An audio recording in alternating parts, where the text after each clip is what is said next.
Assalamualaikum warahmatullahi wabarakatuh. Waalaikumsalam warahmatullahi wabarakatuh. Yang saya hormati Bapak Daud sebagai peserta Desiminasi. Peserta fasilitator, yaitu tentang RTL atau rencana tindak lanjut di dalam Lestari PJOK. Saya sebagai kepala sekolah dan segenap rekan Dewan Guru sangat memberikan apresiasi dan dukungan agar kegiatan seperti ini dapat berjalan dan lancar dan juga akan membawa hasil yang maksimal demi untuk memajukan peserta didik SD 3 Menangan Siamang dan mutu pendidikan di tempat kita. Terima kasih. Assalamualaikum warahmatullahi wabarakatuh. Waalaikumsalam warahmatullahi wabarakatuh. Nanti ada yang kebirunya, yang kalian.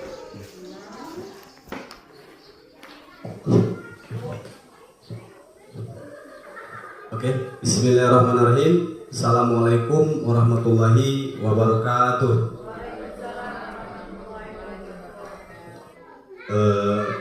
Yang saya hormati Bapak Kepala Sekolah beserta stafnya, yang saya hormati Bapak Ibu Dewan Guru UPT SDN 03 Menangan Siamang. Alhamdulillah, puji syukur hari ini kita masih bisa melaksanakan kegiatan di dalam ruangan ini tanpa ada halangan apapun. Kedua, sholawat beriring salam, marilah sama-sama kita sanjungkan kehadiran Nabi besar kita, Nabi Muhammad. Semoga kita mendapatkan syafaatnya di yaumil akhir kelak. Amin Allahumma amin. Baik, izin Bapak Kepala Sekolah beserta Dewan Guru UPT SDN 03 Menangan Siamang. Di sini saya ada tugas akhir dari program PPKG PJOK untuk menyampaikan rencana tindak lanjut atau RTL, di mana saya harus menggerakkan komunitas belajar sekolah atau disingkat KBS dengan program rencana tindak lanjut yang telah saya buat ini. Rencana tindak lanjut yang saya buat ini terkait dengan permainan tradisional atau gobak sodor. Baik Bapak Ibu, selanjutnya karena ini udah siang, sebelum kita memasuki materi, kita ice breaking terlebih dahulu ya, biar semangat, biar ngerti dan memahami apa yang nanti rencana tindak lanjut yang akan saya sampaikan. Kalau saya bilang pagi, tepuknya sekali. Kalau saya bilang siang, 2 kali. Tapi kalau malam nggak ada tepuk tangan karena kita tidur atau bobo ya. Coba kita coba dulu. Pagi, pagi, siang, pagi, siang, malam. Malam tidak ada karena kita sudah bobo. Sekali lagi, pagi, pagi, siang, siang, siang, malam. Oke, terima kasih. Baik, kita lanjut ke materi ya. Jadi rencana tindak lanjut adalah latar belakangnya. Saat ini peserta didik kita memasuki generasi Z yang menerima arus informasi secara cepat melalui media internet. Jadi informasi segala macam saat ini sangat cepat sekali masuk ke internet tanpa ada filter atau untuk istilahnya untuk dijaring ya, informasinya dipilah-pilah. Sebagai informasi ini mengandung nilai-nilai yang kadang tidak sesuai dengan nilai tradisi luhur Indonesia. Jadi di generasi Z ini informasi itu berseliweran, kadang sudah tidak sesuai dengan nilai-nilai tradisi luhur Indonesia pada saat ini. Bila mereka terus terpapar, dikhawatirkan nilai tradisi asing akan menggantikan nilai tradisional lokal yang luhur.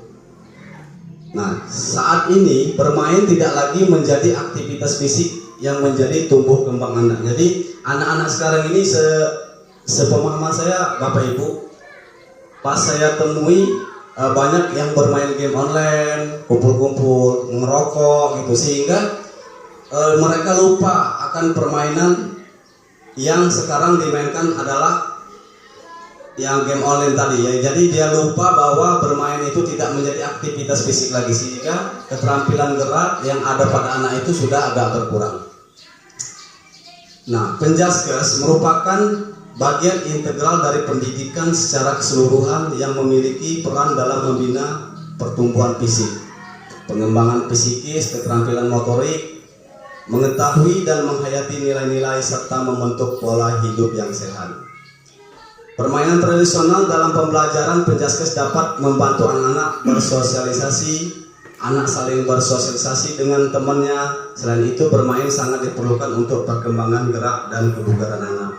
Jadi bagaimana anak itu akan bugar dan sehat kalau mereka hanya fokus kepada HP yang saat ini ya banyak kita ketahui bersama dengan game-game online itu ya. Jadi latar belakang saya mengangkat rencana tindak lanjut saya untuk menghidupkan kembali permainan tradisional itu karena banyaknya sekarang informasi yang tidak bisa disaring oleh anak-anak kita pada saat ini. Nah, tujuan rencana tindak lanjut yang saya bikin ini, tujuan program yang pertama menumbuhkan rasa menghormati terhadap keanekaragaman budaya. Jadi tujuan program ini untuk menumbuhkan rasa saling menghormati, saling menghargai. Selanjutnya membuat kegiatan aktivitas fisik untuk meningkatkan kebugaran, melestarikan permainan tradisional. Selanjutnya terbiasa bekerjasama dengan gerakan sejawat atau kelompok untuk memecahkan masalahnya. Jadi ada 4 tujuan program daripada RTL yang saya buat ini. Adapun capaian yang lain, capaian yang diharapkan, yang pertama pengenalan aktivitas untuk membantu murid terlibat aktif. Jadi capaiannya itu untuk membantu murid terlibat aktif dalam permainan tradisional ini. Selanjutnya eksplorasinya, aktivitas murid menjadi informasi terkait topik, proyeknya aktivitas murid merancang dan membuat produk sebagai hasil belajar. Dan akhir proyek aktivitas untuk mereview pengalaman permainan untuk mencapai tujuan. Jadi capaian yang diharapkan itu ya dari pengenalan, eksplorasi, proyek atau akhir proyek itu sudah saya tuliskan di sini. Selanjutnya struktur program dan mitra. Jadi programnya ini dan strukturnya ini permainan tradisional ini. Yang pertama, program yang dibuat merupakan kokurikuler yang menjadi upaya untuk mendalami dan menghayati materi pelajaran yang dapat melalui kegiatan permainan tradisional, yaitu gobak sodor tadi. Jadi program ini dibuat merupakan kokurikuler. Yang kedua, murid yang terlibat dalam struktur program dan mitra ini kelas 4, 5, dan 6, baik laki-laki maupun perempuan. Penanggung jawabnya kepala sekolah. Kemudian yang ketiga, yang keempat, KBS atau komunitas belajar sekolah yang menjadi fasilitator adalah komunitas praktisi bangun jiwa raga yang terdiri dari beberapa guru mapel mitra dengan KBS dari mapel TIK dalam pengarahan publikasi. Jadi nanti kita juga ada tim publikasinya. Selanjutnya struktur program dan mitra ini, mitra dengan wali kelas sebagai koordinator dengan masing-masing kelas, kepanitiaan, peserta dan pihak lain yang berasal dari murid. Ini struktur program mitra. Jadi selanjutnya kapasitas yang dimiliki atau aset sekolahan yang kita miliki saat ini. Yang pertama, sekolah memiliki kepala sekolah dan tenaga pendidikan yang profesional sesuai dengan kualifikasi akademiknya. Jadi alhamdulillah sekolah kita telah S1 semua. Mudah-mudahan ini menjadi aset bagi sekolah kita. Selanjutnya kapasitas yang dimiliki, murid yang berjumlah 63 orang. Jadi kelas 1 sampai kelas 6 ini ada 63 orang. Masing-masing akan mengirimkan perwakilan sesuai minat dan bakatnya untuk menjadi panitia, peserta, wasit, ofisial atau penonton. Jadi di sini saya akan menerapkan sistem SEM, Sport Education Model. Jadi anak-anak tersebut langsung mendapatkan pembelajaran, pengalaman pembelajaran. Ada yang jadi penonton, ada yang jadi wasit, serta ada yang menjadi official atau panitianya. Yang terakhir, kapasitas yang dimiliki sekolah kita memiliki lapangan olahraga yang cukup luas. Bisa dibagi menjadi 4 lapangan Worksodor setelah memiliki jaringan internet yang baik dan ruangan yang luas. Jadi kita juga memiliki area lapangan yang luas yang ada di sekolahan kita. Nah, sekarang rencana dan evaluasi. Rencana dan evaluasi yang pertama, evaluasi secara menyeluruh dilaksanakan setelah pelaksanaan selesai. Apa yang sudah baik dan apa yang harus ditingkatkan melihat dari umpan balik murid. Jadi rencana dan evaluasi ini setelah selesai kegiatan dilaksanakan. Kedua, mendokumentasikan proses kegiatan main murid berupa video dan foto. Jadi dari program kita Gerak Worksodor tadi, kita mendokumentasikannya serta foto untuk kita publis ya. Kemudian kita memberikan kuesioner atau wawancara terhadap anak-anak yang terlibat dalam permainan tradisional tadi. Keempat, mencatat hasil pengamatan tentang kebiasaan bekerja sama dalam tim.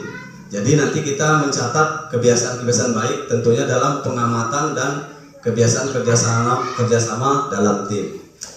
Yang terakhir, untuk mengukur tingkat kebugaran jasmani menggunakan TKJI. Jadi ada 5 rencana dan evaluasi dalam program rencana program ini. Selanjutnya, kemungkinan atau tantangan yang terjadi pada saat pelaksanaan permainan tradisional ini. Pertama, cuaca. Mungkin bisa hujan atau panas terik ya. Kegiatan dapat ditunda dan digantikan dengan lain hari ketika cuacanya kurang mendukung. Yang kedua, kegiatan sekolah yang bentrok karena dilakukan saat kelas meeting siswa remedi. Jadi nanti ada murid yang mungkin belum bisa mengikuti karena ada saat sedang remedi ulangan. Ketiga, kegiatan sekolah yang bentrok karena dilakukan pas hari efektif. Jadi tidak bisa juga dilakukan karena waktu jam-jam pelajaran KBM yang aktif.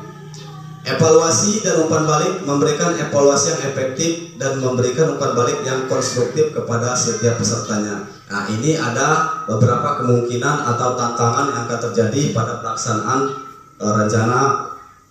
rancangan kegiatan yang akan dibuat. Nah, waktunya Bapak Ibu, ini timelinenya dilaksanakan setelah semester 1 ya, dari tanggal 19 sampai 23 Januari. Nah, mungkin itu saja yang bisa saya sampaikan. Bapak Ibu, mohon maaf atas segala kekurangan. Saya akhiri. Wassalamualaikum warahmatullahi wabarakatuh.